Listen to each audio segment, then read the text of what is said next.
let's say you're looking over this cliff face and you're thinking, I can climb that.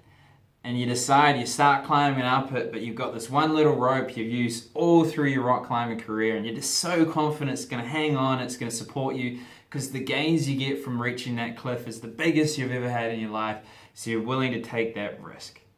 So you're probably wondering, why the hell am I talking about rock climbing sitting in an office? The reason I'm talking is that's how people treat investment. They suddenly get this idea from Uncle Barry down the street that if you put $100,000 into this company, let's say it's blockchain, it's going to revolutionize the technology space, and put all your money in here because you're going to get massive returns. Yeah, well, what if it fails? What if you had all your money in the bank, for example, when you're in America in the 2008, 2009 sort of global financial crisis? Sure, history tells you that it was a safe bet, but a lot of people over there that lost a lot of money will tell you maybe it's not that safe. So that's the thing, something that's always happened isn't going to always be, isn't always going to go. So that's the thing, most people rely on this one investment strategy. The only true thing you can rely on investment is diversity, because everyone's going to make a mistake. Everyone thinks they've got the right answer, and there's a wise saying that never buy from someone that's running out of breath. They're so passionate, they're telling you about everything that's going to work for you, but on the other end, it's just a trend. And the other thing people must make the mistake of is thinking, what's good for Sally is good for me. Someone I trust and love and admire, someone I respect and understand gives me this advice, but they have a different life story to you. They don't have the mortgage. They don't have kids. They don't know the struggles of your life. They don't know what you value. Why would you take advice from them on how you should live your life?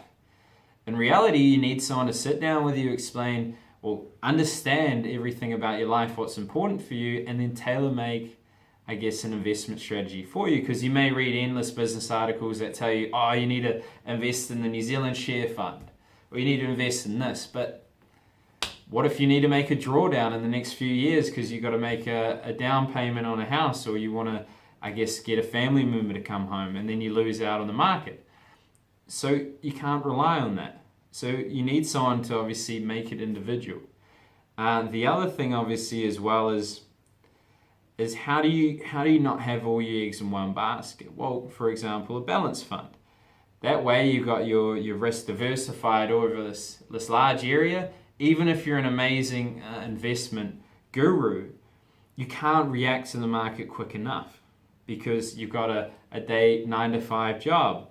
There's going to be restrictions for you to trade in the market, so maybe you can predict it, but you're not going to know how it's going to come out, or you're not going to be able to react quick enough.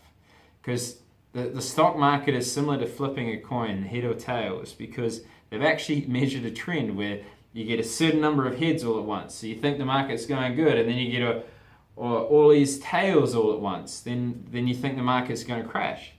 But in actual fact, it's random, and everyone thinks they can predict it.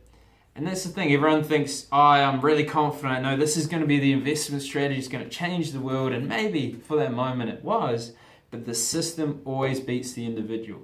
The individual can't always outperform everyone in the world. At some point, the system's going to understand the strategy, then that strategy becomes null and void. So these are just pointers. I'm just obviously studying finance, don't listen to me, I'm no expert, but I just thought I'd share what I learn as I learn it. My, obviously, mentor's got 32 years experience in this space, so maybe listen to him, not me. I can't legally give advice, but I hope it helped.